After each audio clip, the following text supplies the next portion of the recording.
Dans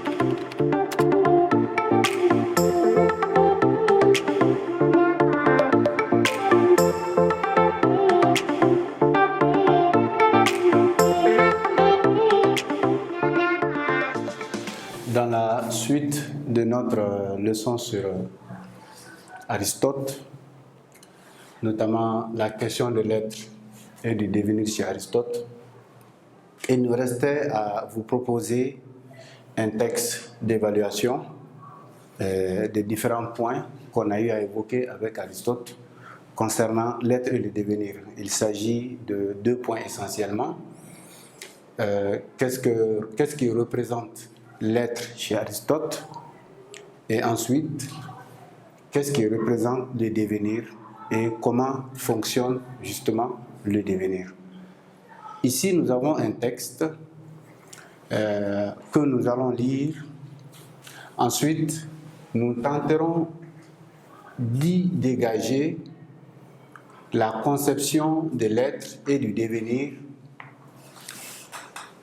chez Aristote, en essayant de répondre aux questions qui accompagnent le texte. Le texte est le suivant.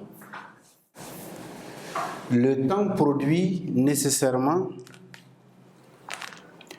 aussi une certaine passion.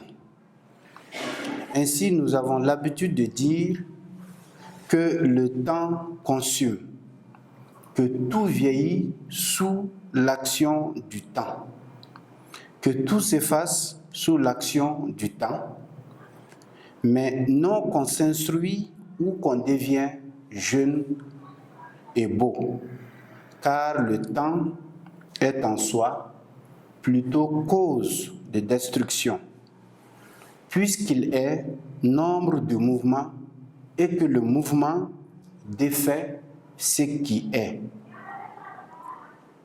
Par suite, on voit que les êtres éternels ne sont pas dans le temps, car le temps ne les enveloppe pas et ne mesure point leur existence.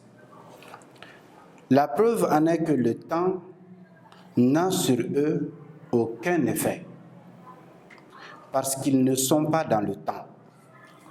Aristote, Physique. Donc, pour corriger, tout d'abord, la première question qui est l'auteur de ce texte.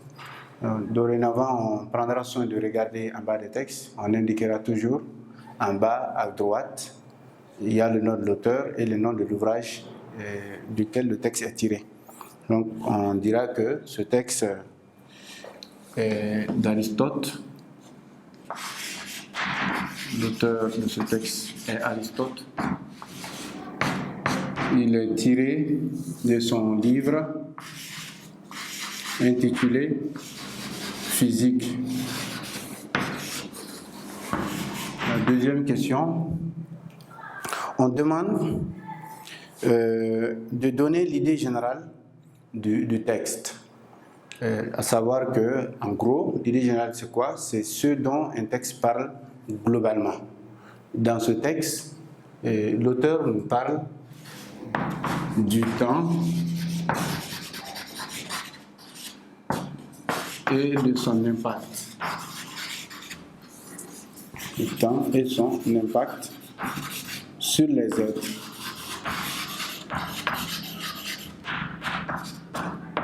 On aurait pu dire aussi que ce texte parle de la distinction entre les êtres selon l'impact du temps. En ce moment, le temps est vu comme le baromètre permettant de faire la distinction entre les êtres. En troisième position, on demande quel est le problème posé par le texte. Le problème, d'abord, il faut comprendre que quand il y a un texte, l'identification du problème consiste à ce petit exercice, genre en mathématiques, quand on donne, par exemple, que quelque chose fait 9, et on dit qu'est-ce qui se situe à ce niveau, il suffit simplement de dire peut-être ici il y a 3 fois 3, ça fera 9, ou qu'il y a 4 plus 5, ça fera toujours 9. Donc le problème, c'est ce dont le texte constitue la solution. Un texte est comme une solution parce que c'est l'apport, c'est la réflexion d'un auteur par rapport à un problème. Donc devant ce problème, il faut regarder derrière, disons devant cette solution, il faut regarder derrière, donc derrière le texte, pour voir quel est le problème auquel le texte ou l'auteur tente d'apporter une solution. Alors donc ici dans ce texte, le texte que nous avons, le problème qu'on peut poser, c'est en rapport effectivement avec l'idée générale. Autrement dit, c'est l'idée générale qu'il faut formuler en problème. On va dire donc ici, le problème posé par le texte ou par ce texte est le suivant.